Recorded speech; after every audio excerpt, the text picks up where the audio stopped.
Thanks everyone for joining us for today's webinar, which is Commercial Insurance and COVID-19, presented by Cowan Insurance. My name is Allison Mitchell and I'm part of the Greater Kitchener-Waterloo Chamber of Commerce team. Before we start our webinar, we have a few housekeeping items to share. Your microphones should be muted, but if you could please double check to make sure that they are so that we reduce background noise, that would be appreciated. Please feel free to ask questions throughout the webinar by typing in to the question box in your control panel. Our presenters will be answering questions at the end of the webinar. And to all webinar registrants, you will receive a follow-up email with a copy of the webinar recording after the presentation. Our presenters today are Nick Goodfellow and Alicia Thompson from Cowan Insurance. Nick is a sales consultant with the Small Business Solutions, and Alicia is a supervisor and claims specialist. I would now like to invite Nick and Alicia to begin the presentation. Awesome, thanks, Allison. Sorry about that. Anyways, what we were asked to do today is kind of provide a little bit of insight as it relates to commercial insurance, but also do kind of a more real life example. So we've used a restaurant as kind of a little case study, and we'll kind of go through what we've seen and kind of answer some of the risk management questions, as well as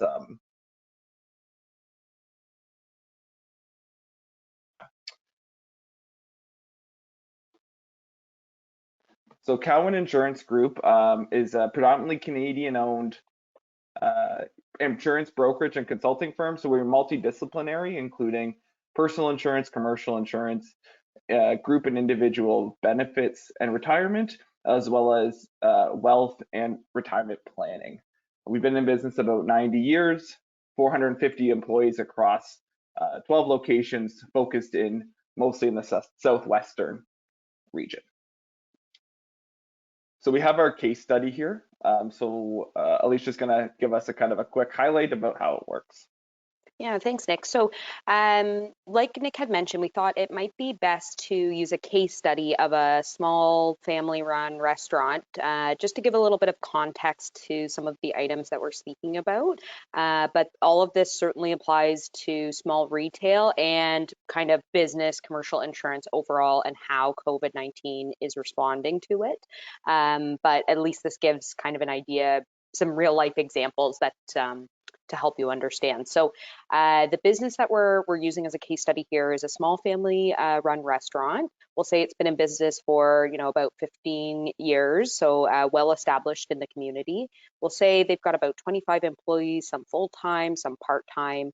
And before COVID-19, we'll say that they had limited takeout and delivery service. Maybe some regulars would come by the bar to pick up takeout, but overall that wasn't really a focus of this business.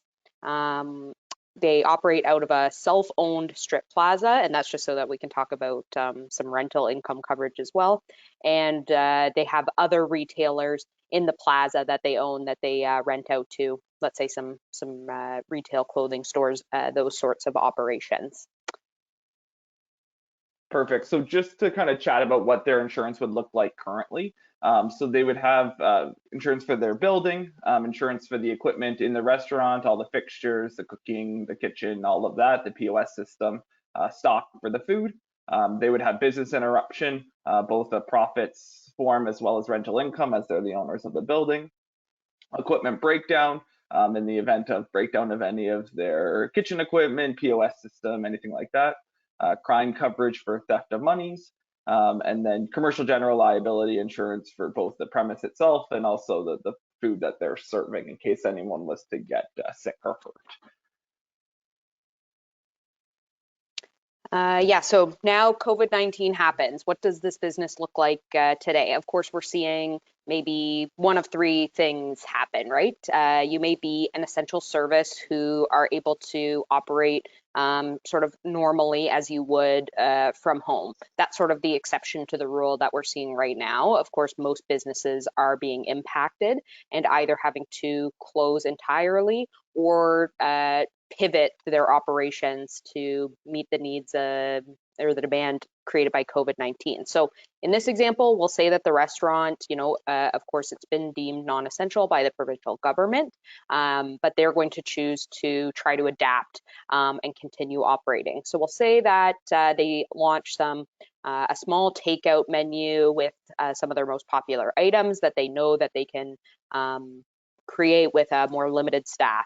So we'll say they're keeping a kitchen staff on, and then maybe a couple of servers to assist with deliveries and takeout. So we'll say they're only doing dinner, only the servers are doing deliveries. But another piece here is this business is going to have to use social media and online platforms like they never did before. Let's say the takeout orders need to be processed through their website, which never had that capability before.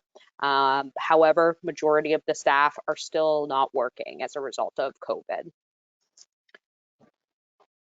So really what you should do as soon as anything happens is call your insurance broker or whoever's providing your insurance, because that's who can kind of help you with all of these factors, but we'll kind of talk about it and kind of talk about the key things. So I think most importantly is business interruption. So yeah, so essentially the big question that we're seeing is, how does my business interruption policy work and how might that respond to COVID-19? So traditionally, a business interruption policy contains wording such as a requirement for direct physical damage to a premises caused by an insured peril. What that means is, it's just insurance speak for there needs to be actual damage from a peril to your premises. So, traditionally we're looking at a fire, water damage, wind damage, the things that we usually think of when we think of purchasing insurance, the type of perils that would trigger that coverage.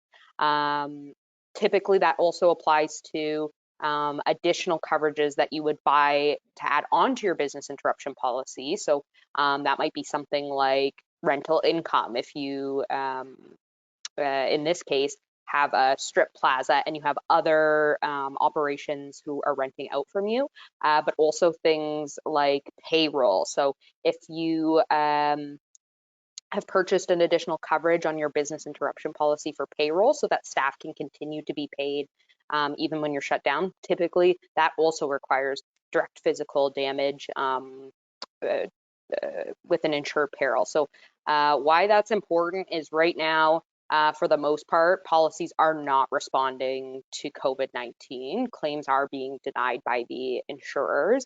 Policies either have no coverage at all or very limited coverage, sometimes some sublimited coverage, let's say a $10,000 extension called extra expense that might respond to costs to continue operating as normally. So not even the cost of your business interruption for being shut down, but maybe just some add-on costs. And that's kind of the real exception to the rule that we're even rarely seeing now. And why that is, and it's going to be, hotly debated over the next few months, even years, but a couple of things. Is there physical damage? Is a virus considered a physical entity that causes physical damage? Definitely hotly debated in the legal world right now. And you may have already seen on the news or in some articles that there are already some class action lawsuits to try to determine some of these questions. So is a virus physical damage? And then secondly, some policies also include exclusions for things like pollution. And what is pollution? Could it include a contaminant like a virus? Possibly. Another question that's sort of being debated now.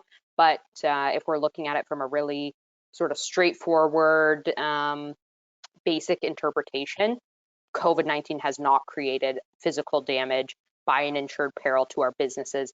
We're simply having to close them because we're being mandated by the government. So what do?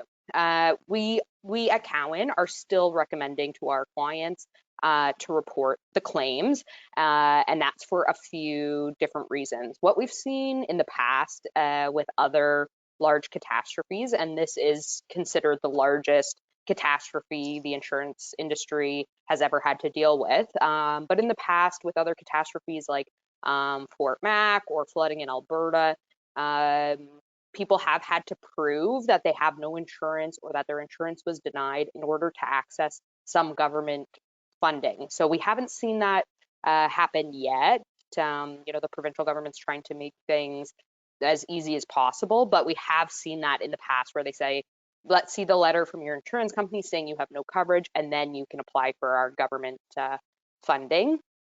And the second, and I would say more important reason is in the coming months, years, like I said, these questions are going to be tested in court, and they're going to be tested at a government level. You'll see in some of the US states, some of this is already going, they're trying to create legislation around some of these questions, whether insurance covers these losses. So what's more important is that you're reporting a claim so that there's a record of your claim with your broker, so that your broker can reach out later to tell you if something's changed, to say, hey, we know your claim may have been denied, back in April when things were kind of new, but now in, let's say, April of 2021, these court cases have changed how coverage is going to apply. We see you had a claim for COVID-19, so now we're telling you things have changed so that we can get the ball rolling for coverage. So, no guarantee.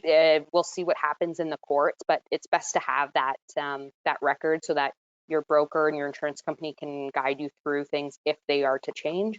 And then, like I said, some policies do have very limited coverage as it relates to these types of losses. So always a good idea to get that official coverage decision from the insurance company, because you never know what kind of odd extensions may have been on your policy. And I'll say, for the most part, these are extensions that were not really intended to ever cover a global pandemic. The insurance companies have never expected to have to deal with the loss that affected every single business on this planet. But especially with restaurants, we are seeing some really kind of narrow coverages around contamination. They may have originally been implemented for something like if a employee, it ended up they had hepatitis and passed it on to a guest of the restaurant.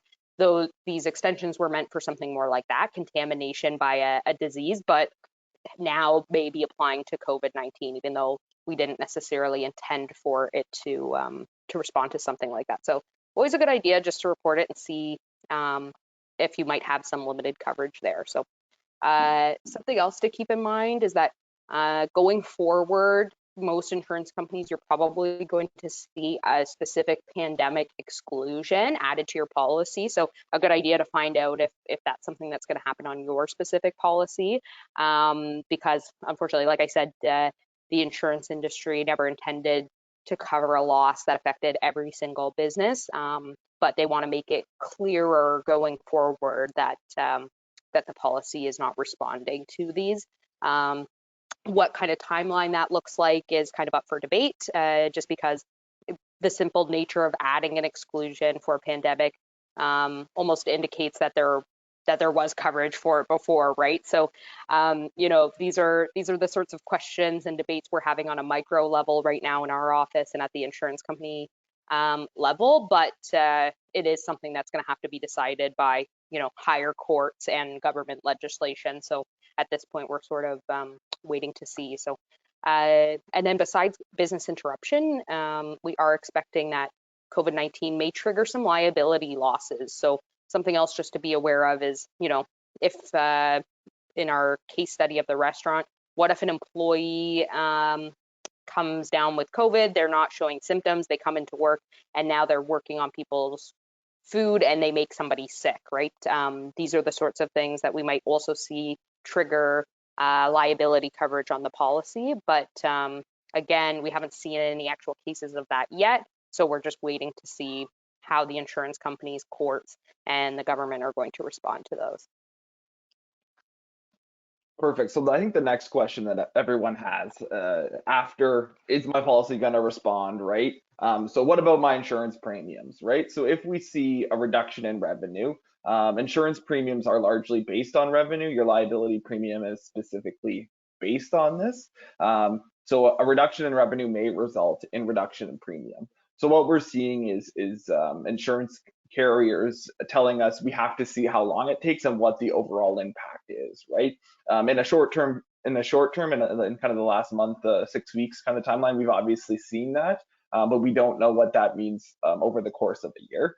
So though we might not see direct reductions in the short term, we might see it in the long term, and you might see it on your renewal, depending on how the rest of the year turns out. It's important, kind of at the top, we said call your insurance provider, because it's different depending on the company you're with. So it is important to kind of discuss your specific situation with whoever is providing your insurance. Next, moving on monthly payments. So most of our insurance carriers are allowing for a 1-month deferral of insurance premiums. So they're not refunding or anything like that. They're just moving it. So they're hoping that that can help with some short-term cash flow issues. And the longer this goes on, I think there's going to be more opportunity there for some increased deferral options. They're just kind of seeing how long it goes, because a lot of it is definitely unknown. And lastly, do not cancel your insurance policy. It all depends. If you plan to come out of this as a business, you really should not cancel your insurance policy for a few reasons, right? Firstly, a gap of insurance is hard to explain, especially when it relates to COVID. Insurance companies want to know that the businesses they're insuring are financially sound. A gap in insurance signals that there's potentially not that case. And additionally, there's potential that your insurance premiums could be more than what they were before COVID. So it's important to kind of keep what you have that way. And secondly, it's about products and completed ops. So if you did sell something, or you you were doing something before all of COVID, and someone gets hurt while your policy's canceled, you wouldn't have any coverage, even though when you sold them the product, you had coverage in place. So it's important to kind of maintain insurance as long as your products or your work is out in the world. Yeah. Yeah, thanks, Nick. So something that we're seeing a lot of questions around is, and might not necessarily apply to our case study, but now your operation may be shut down. It may be more limited in how often it's open. How is the insurance company responding to that? And are there ways to prevent loss in those conditions? So,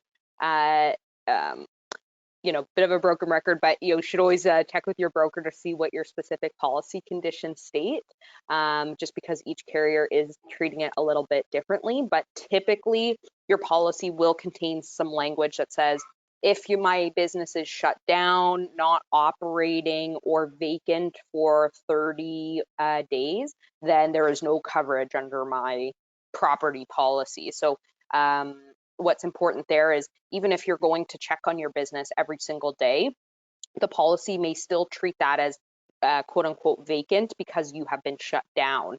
And of course, we are approaching, or may even be beyond, 30 days for some businesses now. So a lot of carriers, I would say, are being more relaxed about those rules, but again, you would have to check with your specific insurer. Some are automatically extending the time frame to 60 or 90 days, as long as you meet certain conditions of the policy, whereas others are just blanket saying, if any loss happens during this time, because people have been government mandated to shut down, we won't be treating them as vacant. So definitely check with your specific insurer to make sure that you're still protected if your operations are not at the level that they were before, or to find out if there are some extra requirements that your insurance company needs right now in order to still qualify for that coverage. So some are saying you need to be checking on it weekly. Others are saying we want it checked on daily. So that's why you'll need to check with your insurer. So, but there are some common things that you can do, no matter what your operation is, to prevent loss. And these are great measures that you can tell your broker and your insurance company that you are doing to make sure that you still have coverage in place. So first thing, shut off the water. So in the claims world, we say water is the new fire. Water is where we see our highest frequency of losses, as well as our highest actual cost per loss. So water is definitely kind of the enemy of your property insurance. So if you have, water to the premises that you can shut off, we would recommend doing that. But if that means shutting off sprinklers, then we would not recommend doing that. So just definitely depends on your operation and your business, because we still want to make sure it's protected. But shutting off the water can be a huge help, because if you are checking on it on a Monday, there's nothing, pipe breaks on a Tuesday, and you're not coming back till the next Monday, you can have a really significant water loss during that time. Heating, luckily we're coming into spring, but we are still seeing some pretty cold temperatures at night. So making sure that your heating is still at a level that's protecting pipes from freezing or damage to stock, those sorts of losses. So usually we recommend somewhere between 5 and 15 degrees Celsius. This one, regular visits to the premises, seems obvious, but the piece there is keeping a record of it. So usually what I would recommend is just either sending yourself a quick email or keeping some kind of log to say, checked on it on this day and did not find any, no irregularities. And then that way, if something were to happen, you can present that to an adjuster to show them, look, the loss must have happened around this time because of my logs showing that everything was fine before. So really important. And then, like I said, every insurance company is treating it a little bit differently, but usually recommending checking on it every day to every week, somewhere in that range, just because a loss can get significantly worse if you wait much longer than that. Now, the big one, and I think Nick's going to talk a little bit about crime coverage later, but obviously we are concerned about an increase in break-ins and vandalism losses to properties while we are shut down, temporarily not operating, or maybe operating at a lower level. So you want to make sure that there is no garbage collecting outside. We even recommend, if you have commercial garbage cans outside, anything like that, even try to get rid of them or put them somewhere where they can't be seen from the road, because we'll probably also see a bit of an increase in dumping as a result of being shut down. So just making sure that there is no garbage cans and no actual debris or garbage on the property, because that would alert somebody that you may be vacant and a good target to be broken into. Another one is landscaping, just making sure that the grass is trimmed, so that when somebody looks at your business, they see somebody is coming here regularly, someone is, keeping tabs on it. It's not just an empty business that's not being looked at and is an easy target for me to break into or vandalize. Another big one's access to parking lots. Thieves are typically kind of lazy, so if they're planning on breaking in and stealing quite a bit, they want to pull a vehicle right up to the door, load it up, and pull it out. So blocking off access to your parking lot can prevent you from being a good target for somebody to break in. And same with vandalism, people hanging out in the parking lot, those sorts of losses, or driving up with garbage to dump. So if possible, blocking off access to a parking lot, either with chain lock, cement, if you have access to it, those sorts of things. And then, of course, just either maintaining or looking at possible extra security measures. Locks, one we see is, again, thieves are kind of lazy. So if they look and they see you've got one door, and it looks like if they just break through this one door, they'll be able to access all parts of your business, that looks pretty appealing to a thief. If they look in and they see, every door in here is closed, they all look secured separately, if I break in here, I'm going to have to break through maybe 3 doors just to get to a safe or something like that, looks a lot less appealing. So just making sure everything is really secure, internal doors are locked if possible. Lights, making sure that you maybe have some floodlights that are on motion detectors outside. That is a big deterrent for thieves. Again, they're lazy. They want to find the easiest targets, people or businesses where it's not going to give them any trouble. Why risk it, right? CCTVs and security companies or security alarms. Right now, We are seeing, of course, a bit of a high demand for security companies. So I know it's been difficult to get in touch with them, but something that you can keep in mind, potentially having a security company roll by every once in a while. Again, that way, if somebody is looking at your business as a potential target, they'll see that you do have a security company checking in. So, that's sort of next level, but just those simple little easy things to make your business look like less of a target can make a huge difference in being the victim of crime and unfortunately having to put in a claim as a result.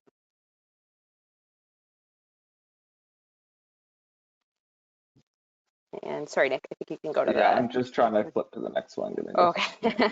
There we go. There it goes. Yeah. Clicked Yeah, a couple times. Sorry about that.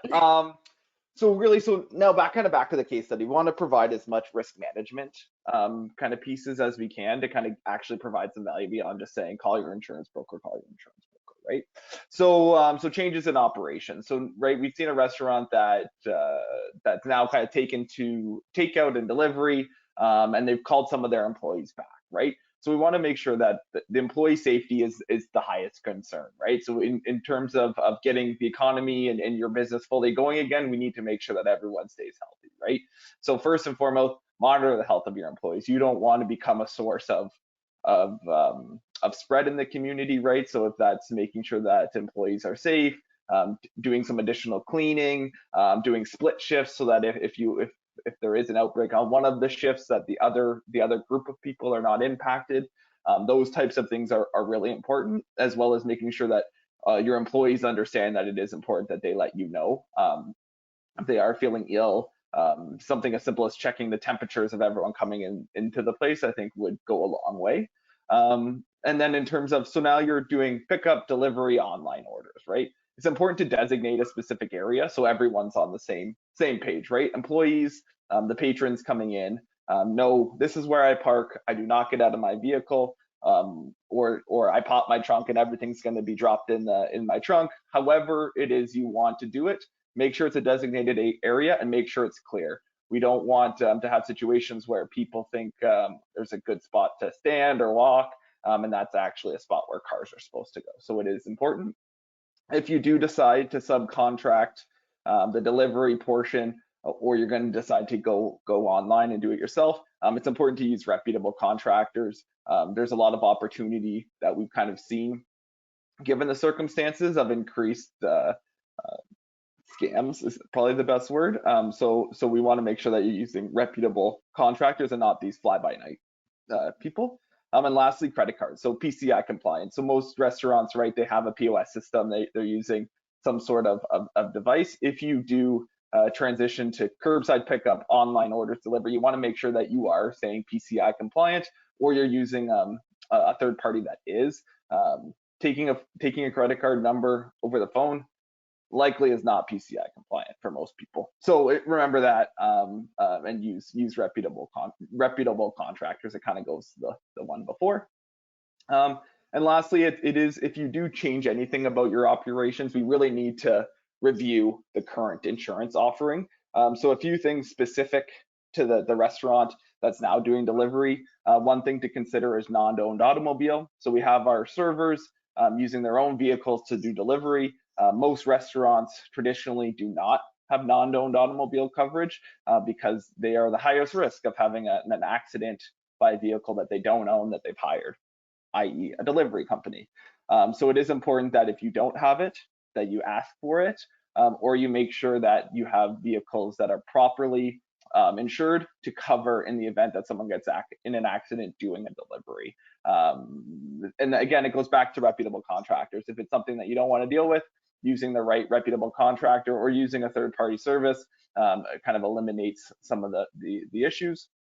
And next is crime. So crime is twofold, right? We have the theft exposure, but also the fact that things have changed, right? And people are in different situations than they were previous. So maybe doing deliveries now, it gives people additional access to cash, things like that, where we trusted employees or we trusted certain people before, and maybe they're in a situation now where they need to make ends meet. So we could see an increase in crime. It is important to review that if you are seeing an increase in the amount of cash that you handle, that you have a sufficient crime limit. Our world is really changing in the fact that there's not much cash out there anymore, but we could still see an increase as your revenue model changes to deliveries or takeouts that people want to pay in cash more. So the next part we're going to go to is we're going to talk about some additional kind of considerations that we're seeing. So really it's all about what else our business is kind of talking about and what other advice can we kind of provide, right? So cyber insurance. So it's important that if you aren't a business that if you were deemed essential, or you can continue to operate because you can go virtual, work from home, or there's a change in operation, right? So going back to our example, the fact that you're increasing your use of social media and online presence in itself presents a cyber exposure. So it's important that if you don't have a cyber policy, to at least consider it. They are relatively cheap, and they provide really, really good coverage. And I think kind of a bit of a misnomer about cyber insurance is that it insures both physical and virtual information. So that's something as simple as files that you have with personal identifiable information. If a file cabinet got stolen with all those types of information, say your employee files where there's SIN numbers and things like that, addresses, date of birth, the types of things that you would have for employees, maybe some payroll information, you can insure that with a cyber policy. So it's important to know that.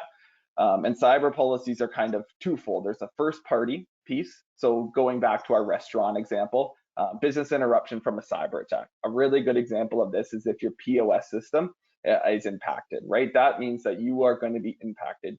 If your POS system is affected, it might mean that you can't process transactions. It might mean that your inventory is all messed up and you can't access it. You might not be able to check people out, right? So it's important that that a cyber policy can ensure this. So it's important that if you don't have one, it's something to consider. Cyber extortion. This is the idea that that your data in your computer, again, you can use your POS system, gets encrypted, and the only way to unlock it is to pay 5 Bitcoin to get the encryption key. I personally have no idea how to buy a Bitcoin, and if that happened to me, I would be very much in trouble. The cyber insurance kind of walks you through that, helps you, and they can even negotiate for you as well. Notification costs. So again, if you have a database of personal identifiable information, there's a requirement under PIPEDA to ensure that you are notifying people. So that would be this piece. Social engineering. So this is the idea of trickery. Locally here, we saw this at Waterloo Brewing, where I think it was something like 1-point-something million. And they sent it to a impersonator of a vendor of theirs. So that's a huge exposure for a lot of companies. And then PCI fines. So this goes back to the idea that you're going to be using credit cards, and you can actually provide insurance for the credit card piece if you are to get a fine because you are not PCI compliant.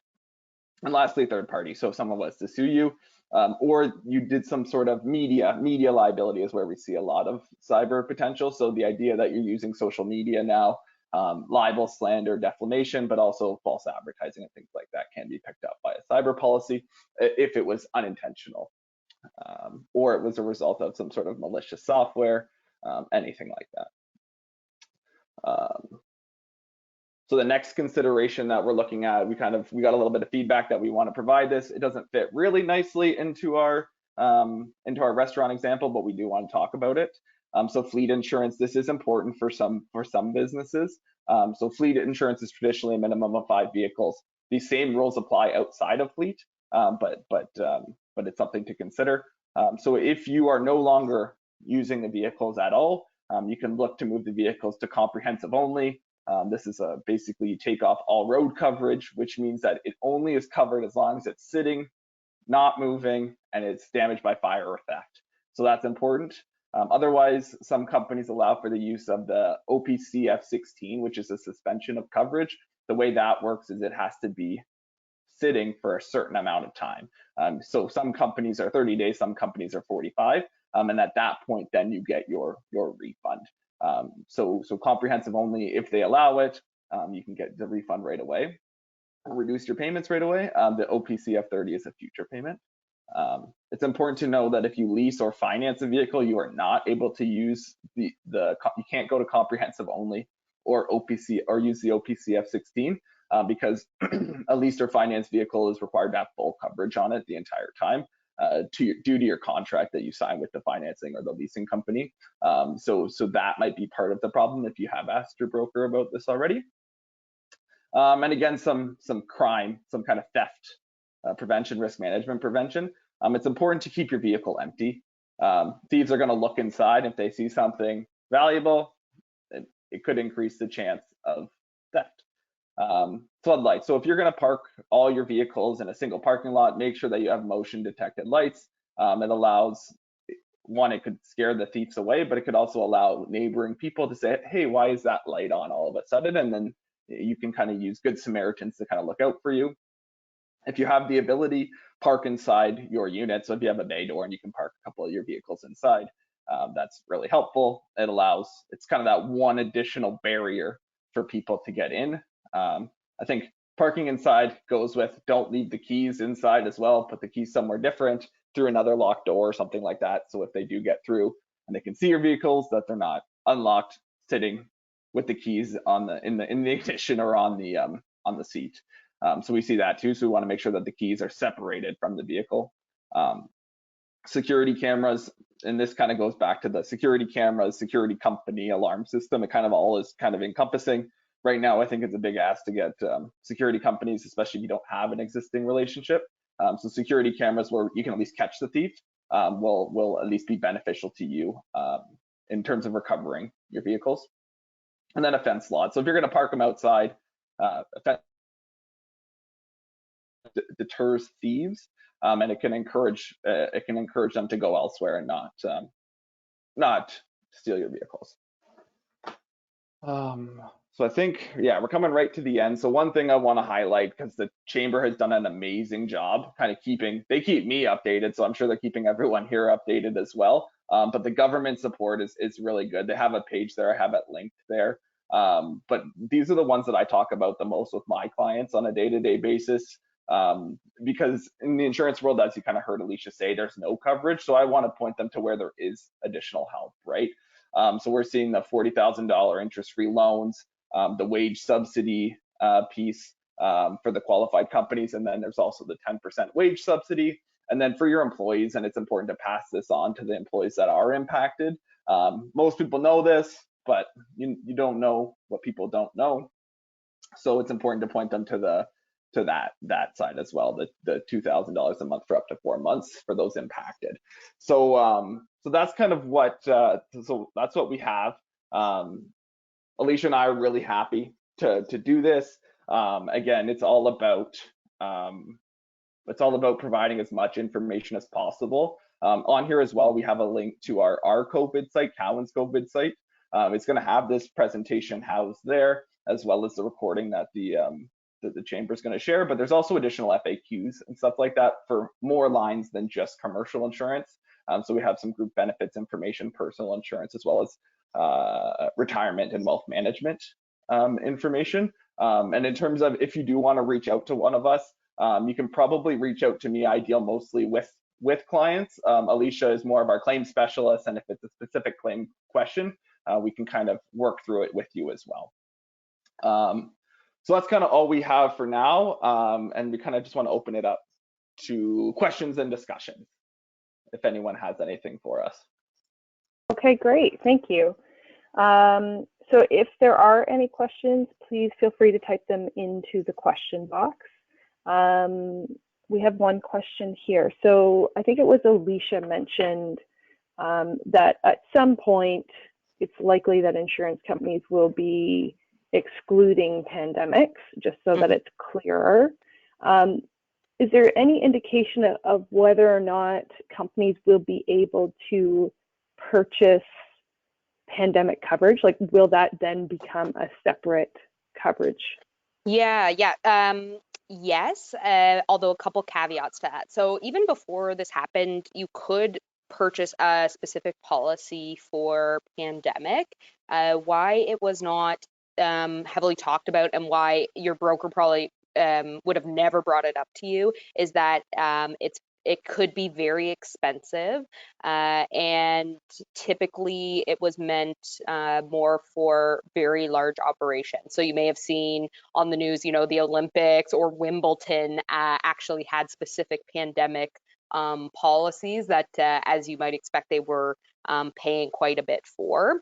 So I would say, unfortunately, the reality is that even after this, although there will probably still be that coverage available, it will be expensive and it will be difficult to get because we're probably going to see a lot more businesses seeking that out, for this exact situation. So we'll see some capacity issues as well from the insurance companies. So certainly something you could ask your broker about, but for the average business and the average types of clients that Nick and I deal with, it's probably not a coverage that we would even recommend purchasing based on the price. Yeah, I think just to kind of quickly add to that, I think when we looked at it, I think the starting premium for pandemic coverage was something like $250,000. Just to kind of give some context to it all, right? Like it's not like we're saying it's not going to be available. It's just it's not meant traditionally for small or medium-sized businesses. It's going to be for large business.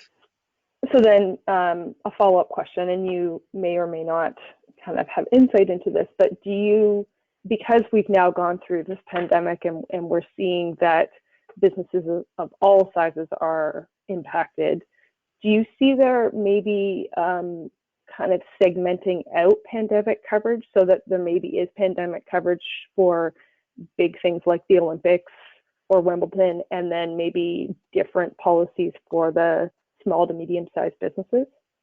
Yeah, I think like in terms of me high level, there's definitely potential that we could see coverage. But if you think about what an insurance company, so to kind of put some numbers around it, I think it's really helpful. So there was so instead of the US, so take it with a grain of salt, but it kind of gives you a pretty good idea because they would be set up similarly. So for entire year of payments in terms of claims and everything like that, the entire US P&C industry has $800 billion to pay out. That's what they pay out on an annual basis, excluding catastrophes, right? So if a hurricane or something like that comes, it's not kind of included in that number. But this is for traditional insured perils. They estimated in the US the impact from COVID specifically on a per month basis is in a range between 250 billion to over 300 billion. So that's 3 months would wipe out their entire reserve. So I think there's potential, but I think then if it's going to be covered, we'll see the entire insurance world, all our prices are going to go up to compensate for that. And again, so we're talking most small businesses, their insurance premiums are between 1.5% of their revenues. So we're going to see it be significantly more than that to combat that large risk for people, right? The idea is that the individual regionalized catastrophes, everyone else not impacted is in theory paying for them. When everyone is impacted, there's no one to pay, right? So I think that's long term, 3 to 4 to 5 years out, it could change. In the short term, while COVID is still active, we're not going to see a product. Yeah, and I think that's why we're seeing more government response, is because honestly, this has grown beyond what the insurance industry can even handle. Like Nick said, when you're usually using a pot of 800 billion and now you're looking at 300 billion a month, like they just weren't prepared, and even if they had been prepared, the losses are going to be so significant. So that's why we're seeing a lot more government response to hopefully offset the gap that we're seeing in insurance. Okay. Mm-hmm. So we're currently in the pandemic, and it remains to be seen how long we are in the pandemic. But there is some talk that there could be a second wave in the fall, perhaps next winter. Is there anything, so once we get out of the immediate kind of crisis that we're in right now, moving forward, is there something from an insurance standpoint that small businesses can do in order to better prepare their businesses? Yeah, I think it's more high level what it is, right? In terms of the insurance aspect, there's not going to be much that they can do in the short term. For us in the insurance world, it's all about the court cases right now. Insurance companies are kind of saying that if they're going to have to pay if a court ruling shows it. Right now, I don't think that there's any intention by most insurance carriers to provide even a little bit of coverage, like kind of as a kind will gesture, right? We've seen a few really nice actions by the insurance world in terms of personal lines, auto premiums being refunded, that type of thing, right? So we could see more of that in that for small to medium-sized businesses, the longer this kind of rolls out. But in terms of purchasing insurance or anything like that, there isn't much. If I was a small business owner, and this is kind of what I talk about my clients with the most, is how are they pivoting, right? How are they going to continue to operate? How are they going to be viable for that second wave, right? So maybe you're not equipped currently to be able to kind of experience a lockdown, but how are you going to be prepared for that inevitable second wave that I think everyone is worried about, right? So is it finding a new way to deliver? Is it, if we're talking about restaurants and retail, right? Is it going fully online? Is it developing a Shopify website where you can continue to leverage? What is it, right? And I think that's what we're going to see, and that's where the insurance industry needs to be nimble for whatever our clients want to do, even if it's outside of what they did before. And that's kind of what Cowan's ask is to a lot of our insurance carriers, as well as consistency, right? We want to see consistency across everyone, because it's annoying for us and for our clients to say it's case by case, right? I wish I could tell everyone, yep, this is how it is, right? So the consistency, but also being nimble in what our clients want to do is the most important thing. So open communication, let us help you, let us work with you. If you have an idea, throw it past us. We probably deal with someone that does something similar, and we can kind of help you, right? We're here to help. We wish we could pay because that's what insurance is meant to do, but we want to help any way we can. Okay. And perhaps, some of the preparedness is, taking some of the tips to protect businesses that you've given in the presentation and implementing those now, but then, once we're through the worst of this right now, then really sitting down for a business owner to look at those tips and maybe creating something more formal. Should this happen again, then they can automatically kind of implement that plan.